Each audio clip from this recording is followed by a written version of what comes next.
Okay, I'm Emily Anderson, and we did our study on nature versus nurture.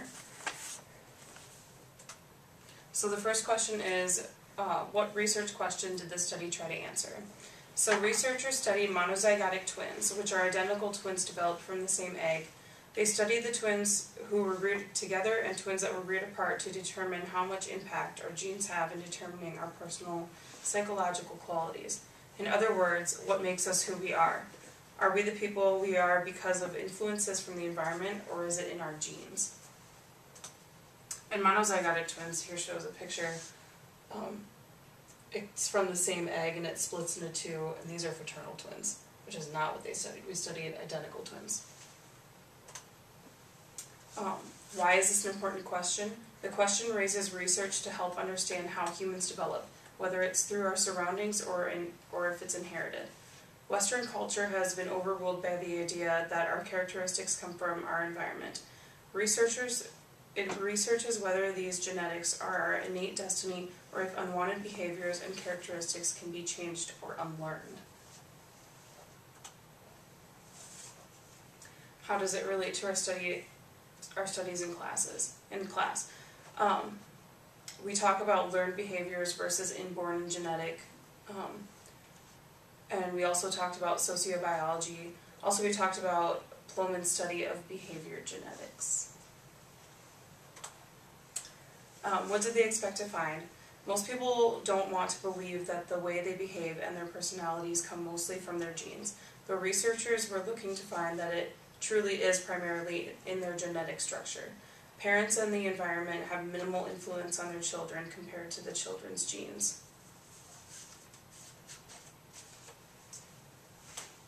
Okay, then I'm Nakia, and I'll be doing the method. The first thing we're going to talk about is who participated, and there's over 100 sets of twins. Half were monozygotic twins, reared apart, and these twins were separated early on in life and then reunited as adults. The other half of twins were monozygotic twins reared together, so they lived together and they were raised together. And we're going to talk to those about MZTs, they're symbols. Then the twins were from the USA and some other countries, and they ranged in ages from 19 to 68.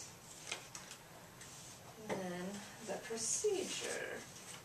The procedure was a measure of tests, and there was 2 intelligence tests, 3 aptitudes, and there's all these things that are listed here on the sheet. And by doing these tests, they were trying to decide whether twins were more influenced by their genes or by their environment. And they did the twins separately when they did the testing so that it'd be more accurate. And then the design. The design of our test was correlational, and we have a graph that Jenny will show later, and it is a measure between -1 and 1, and then the closer it is to 1, the more of the similarity.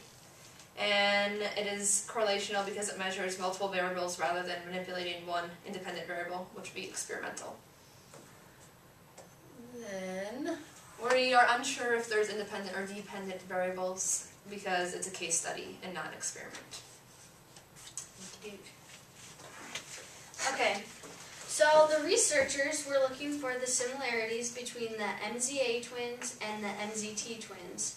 They wanted to see if the MZA twins, which were reared apart, and the MZT twins both had similarities scores that were similar. So they tested the different characteristics, like Nakia said, and they found R values, which were the similarities, and they took the MZA score divided by the MZTs, and if they would be similar, then the score would be around 1, but if they were not similar, the score will be around 0. If the environment ends up being responsible, the MZA twins, the score should be around 0. And if the genetics are responsible, it should be around 1. So the results ended up being around 1, and none were lower than 7. As you can see here, this is what they tested on, which were all the different characteristics and tests. And then they have the MZA and the MZTs. And this is what the main findings were. As you can see, all the results were around 1. It agreed with the original predictions from the researchers that genetics are the main reason for variation in characteristics. The MZA twins still grew into adults that were similar based on tests, and the environment had little effect on the twins who were raised in the same settings. So how you are genetically actually molds into how you will react to the different environments. But even though intelligence and genetics are around 70%, they can still be enhanced by 30% based on what your family life is like, what kind of toxins or substances you are around, and your culture or status. And the stronger the environment still can influence how the genetics affect you. So even if you are the smartest kid, if you're placed in a dark room for your whole life, you're not going to be able to grow even if your genetics are extremely strong. And your genes are not your destiny. They can be influenced even if it's just by a small percent. So, oops, I forgot to do that. Okay, time out. Can we take a time out break? So, this means that genetic factors do account for most of the variation in characteristics, and even the twins that were reared apart had the same similarities as the ones that were together based on psychology, their appearance, and their personality. So that shows that the environment has little effect on the twins who were raised in the same setting, and genetic testings actually mold them into their environments.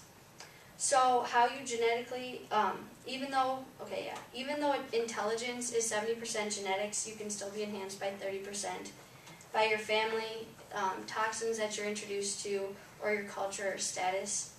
And the stronger the environmental influence, the weaker the genetics are, and vice versa. So if you're a super smart kid and you're placed in a dark room, you won't be enhanced and the environment will affect you. And your genes are not your destiny. You can still be influenced even if it's a small percent. Later research went on to prove that it continues to be personality and behavior that are influenced by genes. And actually, genes cause larger variation and proportion than what was actually predicted. There are a few other studies. One was about your job satisfaction and just your all-around ethic of work. And genes can determine what job you pick, if you're satisfied with your job, and your work ethic. Another study compared monozygotic twins with dizygotic twins, so that would be the identical twins and fraternal twins.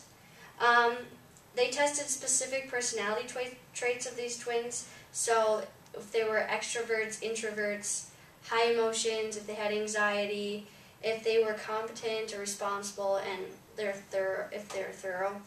And it ended up being that genetics did influence these over environment by 65%.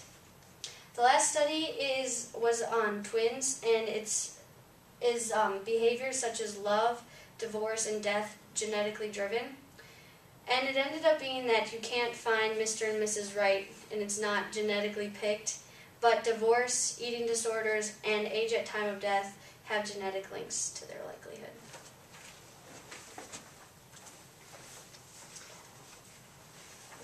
Okay, so I'm Kirsten, and I'm going to be talking about the discussion part.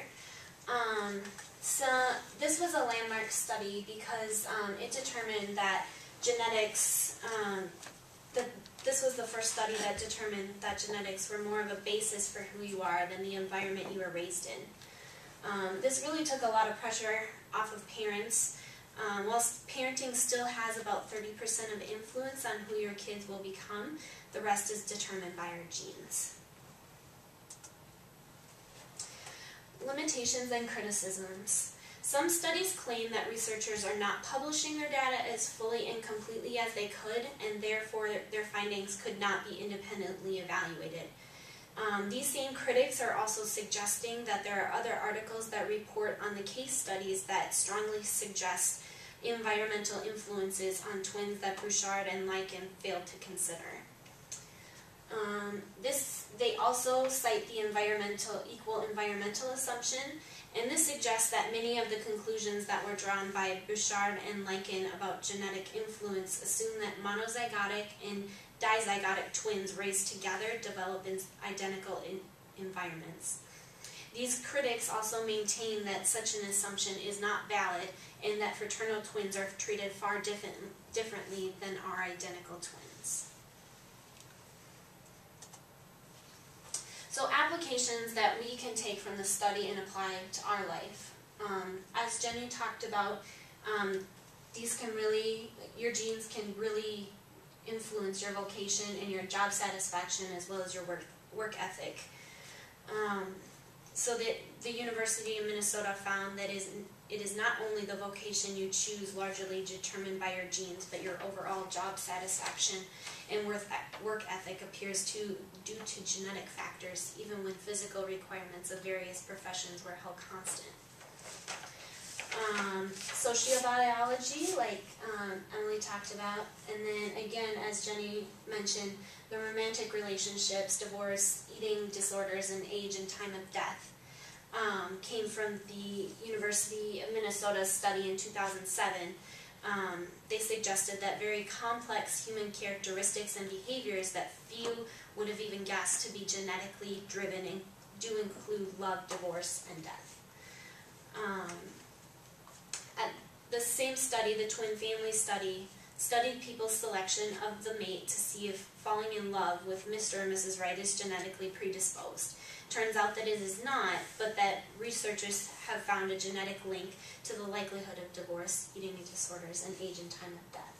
So as you can see, there were a few